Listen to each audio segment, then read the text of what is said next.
พี่ชายน่ะดีมากนะครับที่แบบไม่ได้ด่าพี่ลีเลยแม้แต่คำเดียว แต่ไปด่าโคตรพ่อโคตรแม่พี่ลี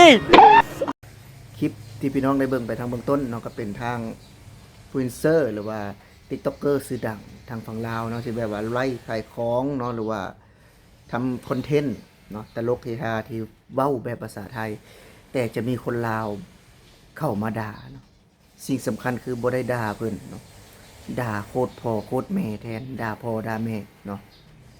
อันนี้บ่ยศก็เห็นแล้วก็เศร้าใจนะเศร้าใจแทนหนุ่มลาวผู้นี้แล้วก็บ่ยศอยากด่าเนาะด่าบุคคลเหล่านี้เนาะที่เกิดมาเพื่อนักสังคมบ่ยศว่าเลยเกิดมาเพื่อนักสังคมเนาะทั้งที่น้องเพิ่นก็เป็นคนทำมาหากินปกติเนาะสิเว้าภาษาหยังสิพูดคุยภาษาใดกาบเป็นเรื่องปกติแล้วแต่คนเฮาเนาะคือจังเพิ่นเว้าภาษาไทยเป็นหยังเพิ่นจังเว้าภาษาไทยคือคาแรคเตอร์หรือว่าคอนเทนต์เพิ่นมาในนั้น และก็สิ่งสำคัญคือ FC เนาะทางฝั่งไทยเป็นผู้ซัพพอร์ตเนาะให้กำลังใจเนาะเพิ่นก็เลยว่าเว้าภาษาไทยหรือว่าพูดภาษาไทยมาตลอดเนาะและถ้าหากเพิ่นว่าถ้าหากว่ามาด่าหรือมาคอมเมนต์ด่าเพิ่นเนี่ยเพิ่นจะบ่อยากให้ปานใดบ่โกรธปานใดเนาะแต่ว่ามันด่าพ่อด่าแม่หรือว่าด่าบรรพบุรุษนี่มันก็เกินไปเนาะเป็นว่ามันก็เกินไปถึงแม้ว่าแน่นอนล่ะถือว่าจะบ่มักภาษาไทยเนาะบ่อยากก็ฮู้แล้วล่ะคนที่มาคอมเมนต์น่าจะบ่มักภาษาไทยเนาะคนที่บ่ได้เคยมาทำงานในประเทศไทยคนที่บ่ฮู้ว่าอยู่ในมุมใดของประเทศลาวเนาะเพราะว่าคืออย่างประเทศลาวก็กินแต่ของไทยอ่ะเป็นอย่างคือบ่อดเนาะให้มันตายแล้วๆไปซะส่วนหลายคนเฮาก็จะกินแต่ของไทยเนาะคนลาวเฮาบ่ว่าจะเป็นชูรสเนาะเกลือเนาะน้ำปลาแม้กระทั่งขนมยาสระผมทุกอย่างเนาะล้วนแต่ใช้ของไทยสั้นก็อย่าใช้ของไทยเนาะบ่จะอยากเบิ่งว่าถ้าอยู่ลาวใส่ของลาวสิได้บ่เนาะเพราะว่าคือบ่จะเกิดมากับบ่เคยเห็นเนาะเกิดมากับบ่เคยเห็นพี่น้อง30 ปีเนาะก็บ่เคยเห็นว่าเฮาจะได้ใช้ของลาวคนลาวเนาะคือบ่ยศก็บ่ได้เคยใช้ของลาวเนาะบ่ได้เคยใช้เด้อพี่น้องเด้อใช้แต่ของไทยนะบ่ยศเว้าได้เลยว่าบ่ยศใช้แต่ของไทย และเป็นหยังคือคนที่เขาทำมาหากินเขาอยากนำเสนอเป็นภาษาไทยคือมาด่า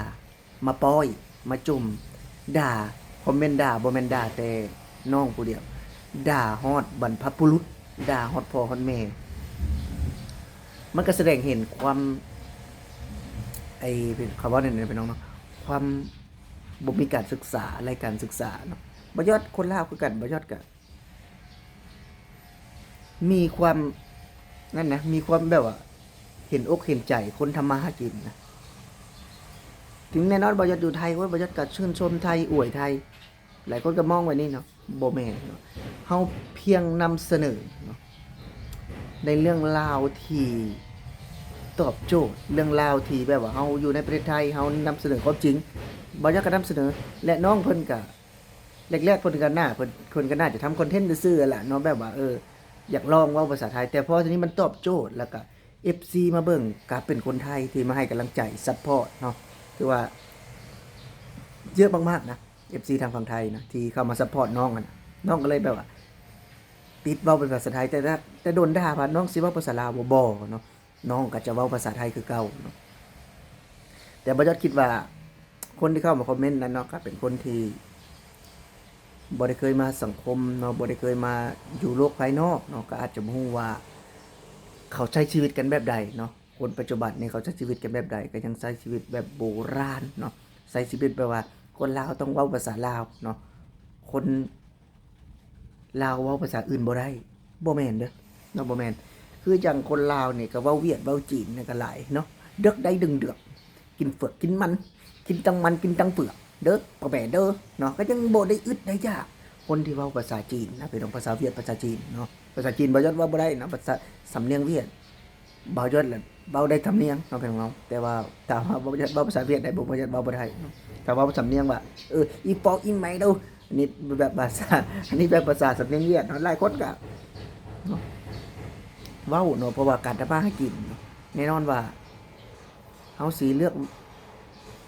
เว้าแต่ภาษาลาวเว้าแต่ภาษาลาวคือว่าชาติจะเลือกได้แบบนั้นก็คืออย่ากินของไทยเนาะกินแต่ของลาวมีหยังให้กินเนี่ยเนาะมีแต่มันต้นไปก้นอยู่หน้าพุ่นแหละ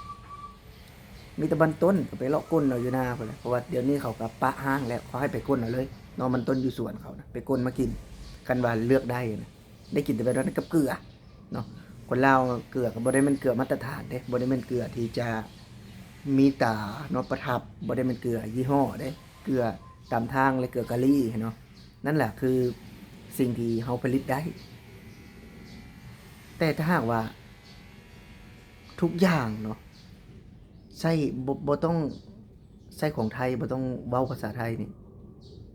เฮาเฮ็ดบ่ได้ทุกอย่างหรอกเนาะเฮาเฮ็ดบ่ได้ทุกอย่างผู้ใดเฮ็ดเนาะเฮ็ดได้ก็คอมเมนต์มาบอกได้ว่าบ่กินของไทยบ่เว้าภาษาไทยเนาะทุกอย่างแม่นของลาวก็คอมเมนต์มาเบิ่งว่าผู้ใดที่จะสามารถเฮ็ดได้ในตรงนั้นนะแต่ส่วนบ่าวยอดนะส่วนตัวบ่าวยอดคืออยากเว้าภาษาใดเนาะพูดคุยภาษาใดก็แล้วแต่เนาะแล้วแต่และการทำคอนเทนต์จะเว้าภาษาไทยมันก็บ่ได้แปลกมันบ่ได้แปลกเด้เว้าภาษาไทยเนาะถ้าเว้าภาษาอื่นเนาะพี่น้องภาษาเวียดภาษาจีนมันจะเป็นเรื่องแปลกถ้าว่าคนลาวนะถ้าเว้าภาษาเวียดภาษาจีนเป็นเรื่องแปลกให้ได้ว่าซั่นเพราะว่าคนลาวทุกคนแม่นเว้าบ่ได้เนาะถือว่า 90% น่ะแม่นเว้าภาษาจีนบ่ได้ถ้าภาษาไทยเนาะ 100% พังภาษาไทยออกแต่ประมาณ 70% ที่จะเว้าภาษาไทยได้เนาะคือมันแตกต่างกันเยอะมากๆพี่น้องทุกอย่างแม่นเสพสื่อไทยทีวีไทยเนาะบ่แม่นแต่นั่นเด้พี่น้องนะบ่แม่นแต่อาหารการกินเด้ที่เป็นของไทยทีวีไทยคือว่าช่องมีปกติเลยคือของไทยเนาะคือแต่เกิดมาบ่ได้เกิดมาก็ใช้แต่ของไทยดูทีวีไทยเนาะละครไทยโหนกระแสก็ของไทยเด้นะเนาะก็เบิ่งตามข่าวตามหยังมันหลายอย่างนะพี่น้องที่ได้ใช้คำว่าไทยเนาะบ่แม่นแค่การอยู่การกินการสื่อสารเนาะพี่น้องเนาะการสื่อสารหลายๆอย่างที่เฮาอยู่แผ่นดินลาว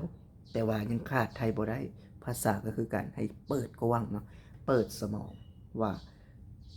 เพิ่นไปฮอดไสแล้วเนาะว่าเพิ่นเปิดกว้างไปฮอดไสแล้วสำหรับผู้ใดเข้าเบิ่งก็อย่าลืมฝากกดแชร์กดไลค์กดติดตามพี่น้องเพื่อเป็นกำลังใจให้บ่ยอดแรงงานลาว Channel ในเนาะพี่น้องเนาะ